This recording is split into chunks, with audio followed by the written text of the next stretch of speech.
The privilege is also how do we get to know the person. So this is a small activity we did in Brampton. We used the puzzle as a bit of our theme this year. And so what we did as a team builder is we bought these little mini wood puzzle pieces, and I just threw Sharpie markers on a table, blue and red Sharpies and black Sharpies. And I said, go create your own puzzle piece. Show us who you are in this puzzle piece. And not only that, show us who you're playing for. So the girls took about 20 minutes, and the staff as well. We all did it. We got to design our own puzzle piece. And then what we did is we actually presented it to each other, saying, here's my puzzle piece. This is why I'm here. This is what matters. And that's a very vulnerable moment, actually. There's actually some tears in that moment for some of them. And what I loved about it is given the same sort of piece of puzzle with the same felts, markers, everyone's was so unique.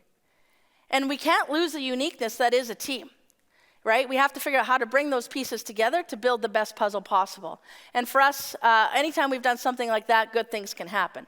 As we continue to try to build the player and build their confidence, right? This is another little thing that we did. This I stole from Troy Ryan with Team Canada. He had done it with them when I was working on his staff at one point, and I thought it was phenomenal. I think as coaches, we always believe coaching is correcting, and it is. That's a big part of our job. But coaching is also building and reiterating the positives. And this is something that I think maybe sometimes we misstep on. I was just at an event recently with a pro player, and he had said in his 15 years of playing pro, he had one coach tell him he was good. That's it.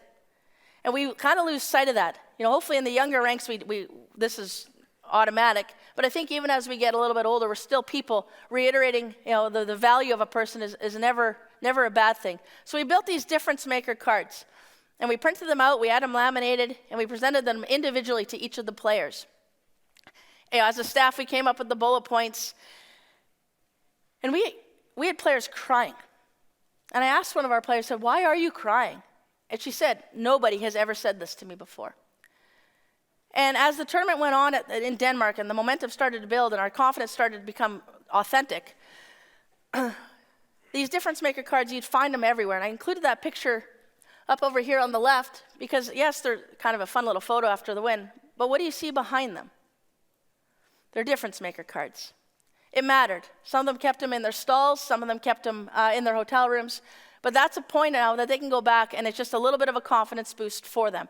I highly recommend if you ever get the opportunity to share with your players how proud you are of them, it's amazing what can happen. I actually called a timeout against Canada. We played Canada for the first time at the last Worlds, and I played on Team Canada, so now I'm coach. It was pretty cool. And we were playing really hard. We played a great game, but they scored the 6th goal, so I called a timeout. And I called the timeout, and the girls come in, ladies come in, and I just said, I just got to tell you, I just called the timeout to tell you how great you are. You guys are playing so well. You got to keep going.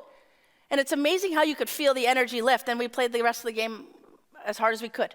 So I think there's just moments and pockets of moments. We took this difference maker card from the first World Championships, and we adapted it for the second Worlds. So now instead of the messaging coming from this coaching staff, what we did is we built these boards, and the message came from their teammates. Their teammates wrote on that board why they are a difference maker teammate to them. And we found that was a very uplifting piece and a very important moment. And what we also did is we had a few extra boards, so we were able to provide these for our non-coaching staff, our support staff as well. And the girls wrote to those folks saying, thank you for everything you do. And it's amazing how that energy just shifts. We actually presented those to the support staff prior to our bronze medal game. And when I walked out of the room after that moment, I was pretty confident our energy was exactly in the right spot to find some success that day.